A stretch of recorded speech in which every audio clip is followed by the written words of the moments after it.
पासे अवां खे ॿुधाईंदा हलूं त लाहौर जी एहतसाब अदालत में शरीफ कुटनि ख़िलाफ़ मनी लॉन्ड्रिंग रेफरेंस जी ॿुधणी थी आहे। शहबाज शरीफ ऐं हमज़ा शहबाज खे बुलेट प्रूफ गाॾी में अदालत आंदो वियो आहे।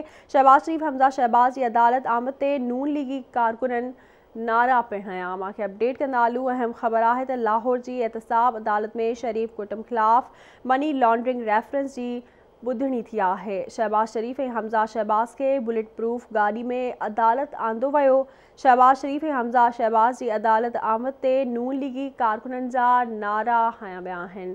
मां खे अपडेट करे रहिया आहियूं। अहम ख़बर आहे त लाहौर जी एहतसाब अदालत में शरीफ कुटनि ख़िलाफ़ मनी लॉन्ड्रिंग रेफरेंस जी ॿुधणी थी आहे। शहबाज शरीफ ऐं हमज़ा शहबाज खे बुलेट प्रूफ गाॾी में अदालत आंदो वियो। शहबाज शरीफ ऐं हमज़ा शहबाज जी अदालत आमद ते नून लीगी कारकुननि जा नारा हया विया।